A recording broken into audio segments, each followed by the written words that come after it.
All right, we all know how traffic can be a big pain in the morning sometimes. Oh, yeah. And if you have any ideas on how to fix it, especially between UNM and the Sunport, today you have a chance to speak up. Our News 13's David Romero is live near University in Avenida Cesar Chavez with details. Good morning, David.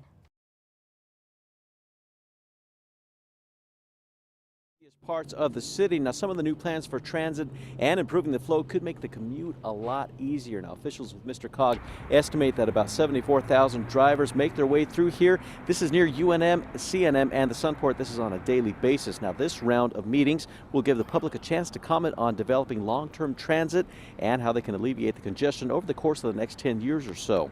Now, the Council of Governments will have several different strategies that people can look at, including new transit routes. Costs for the projects have still not been established, but the Mid-Region Council of Governments will likely seek out federal dollars to pay for the projects. Again, this is a critical study because this is the major area of congestion we're looking at over the next several years, and this really gives people an opportunity to have input on the access and mobility that's going to affect their lives. And if you want to take part in that public input meeting today, you can do that by heading to the Student Union building on the UNM campus. Look for Global Rooms A and B. Elizabeth, back to you. Hey, good to know, David. Thank you. The last meeting for the public input sessions will be on Tuesday, February 5th. The question of the morning: are the fragments of a human leg bone found at Elephant Butte a couple of years ago remnants of someone David Ray Parker killed? Well, that's what the FBI is trying to figure out right now. Investigators think that Ray tortured and killed at least 40 women over decades, but some of the bodies have never been found. Well, David Parker Ray himself admitted that he had abducted people from other states. Well, these bone fragments were found back in 2011, but agents have not been able to find out who they belong to. So now the bones are at the FBI lab in Quantico, Virginia. That's where some of the latest high-tech equipment is. They're trying to find DNA.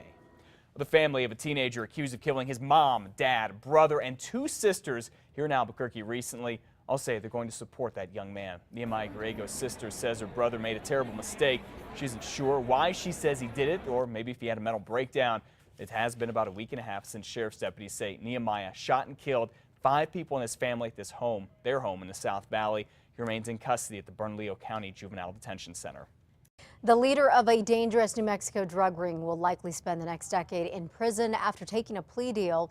Homero Varela pled guilty to federal drug trafficking and money laundering charges yesterday. Investigators seized millions of dollars worth of drugs, money, and weapons in Albuquerque and Edgewood last year. Varela is one of 15 people accused in the drug ring, which includes a former Albuquerque firefighter, Steve Chavez. A former beauty queen arrested in New Mexico for a murder out of state has cut a deal for a much shorter sentence. Peggy Sue Thomas pleaded guilty last week to rendering criminal assistance. She was charged with murder for conspiring with her boyfriend to kill a Washington state man back in 2003 for insurance money. James Hudden, her boyfriend, refused to testify against her. He was sentenced to 80 years in prison. According to the Seattle Times, Thomas will now only spend 4 years behind bars because of the plea deal. Driver's licenses for illegal immigrants, you know, it's a hot topic going into the roundhouse, but it does not appear to be going anywhere right now. Yesterday, a committee in the House rejected 2 bills to stop giving licenses to illegal immigrants. This after Democrats shot them down. We hear that Governor Susana Martinez may be willing to compromise on this issue, but so far she has not officially come out and said so. And supporters for driver's licenses for immigration reform will be rallying in Santa Fe today. They'll be in front of the East Concourse of the state capitol. That's at 12:30. It's part of the 10th annual Immigrant Day of Action. Elizabeth.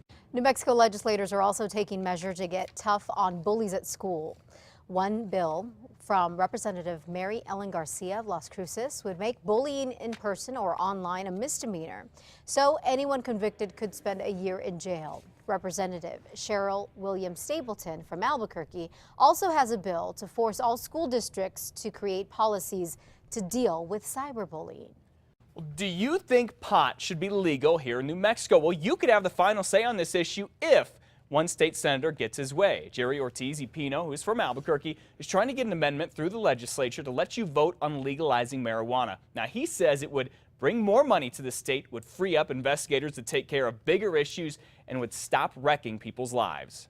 We're also destroying a lot of lives in the process as we send people to jail or as we prosecute them. Now, as you can imagine, not everyone agrees with this, though. State Police Chief Robert Schilling says he's worried about people's health and folks getting behind the wheel high, potentially getting in accidents. Now, if the amendment does get through to Roundhouse, the earliest you could vote on it would be next year. Well, mother here in Albuquerque accused of smoking pot with her 11-year-old son is now in jail, charged with child abuse. Police started looking into Victoria Sanchez back in September. That's after the boy's father said his son looked high when he picked him up from a court-ordered visit. Investigators say the boy admitted that he and his mother had been smoking pot together for 2 years before that, since he was just 9 years old. That is when officers arrested Sanchez and called in CYFD. Police are looking for a missing Albuquerque mother. 47-year-old Heather Alexis was last seen a week ago after telling her kids she was going to look for a job. Her 14-year-old daughter says she never came back. The girl says it's unusual for her mother not to come home. If you know where she is, please call police.